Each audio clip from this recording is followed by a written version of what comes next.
शुक्रवार को RBI governor की दमदार पॉलिसी के बाद अब बाजार में मूड माहौल जश्न का है और ऐसे में सबको लगता है कहीं तो पैसा लगाएं, कहीं तो पैसा बनाएं। तो कौन सा है वो सेक्टर और कौन से हैं वो शेयर जो आपको यहां से बढ़िया और मजबूत पैसा अब भी, जी हाँ सही सुना आपने, अब भी आपको अच्छा पैसा बनाकर दे सकते हैं। और ऐसे एक सेक्टर पर हमने की रिसर्च।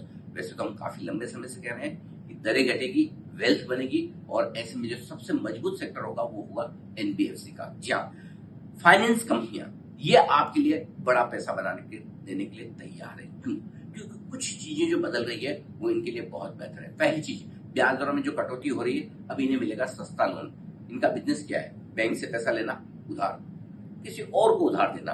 बीच में जो मार्जिन है, जो ज्यादा ब्याज मिलता है, वो इनकी कमाई है। तो बैंक से अब इन्हें तुरंत 1% रेट कट हो गए, 3 महीनों में सस्ता लोन मिलेगा। दूसरा, सीआरआर कट जो किया है उसमें 2.5 लाख करोड़ की एक्स्ट्रा लिक्विडिटी सिस्टम में आएगी।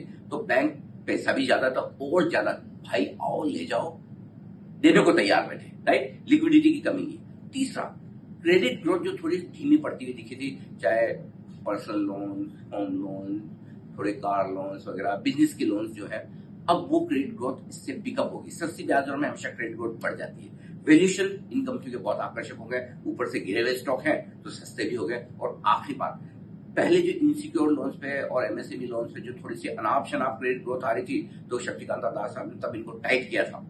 अब धीमे धीमे नए गवर्नर उस सारे रेस्ट्रिक्शंस को हटा रहे हैं, कम कर रहे हैं, क्योंकि एनबीएफसी को अकल आ गई कि अनाप शनाप लोन किसी को नहीं बांटने। तो अब वो रेस्ट्रिक्शन हट रहे, तो सेक्टर के लिए बड़ा पॉजिटिव है। कौन सी कंपनियां पसंद है? डाइवर्सिफाइड कंपनियों में देखेंगे तो IFL finance, AB capital, LNT finance, ये कुछ अच्छी कंपनियां। पिरामल, एसजी फिनसर और नॉर्दर्न आर्क के भी वैल्यूएशंस अच्छे हैं। अगर आप हाउसिंग फाइनेंस कंपनियां खरीदना चाहते हैं, दो सरकारी कंपनियां पीएनबी हाउसिंग, एलआईसी हाउसिंग बहुत अच्छी है। और प्राइवेट सेक्टर में आधार और रेपको काफी सस्ती है।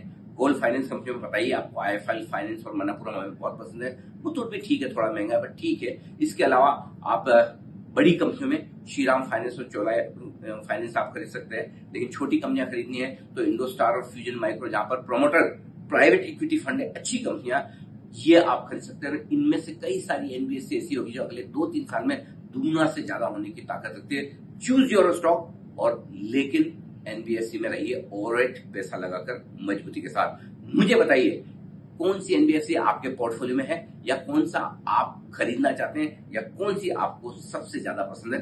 देखते हैं ना आपकी पसंद क्या है।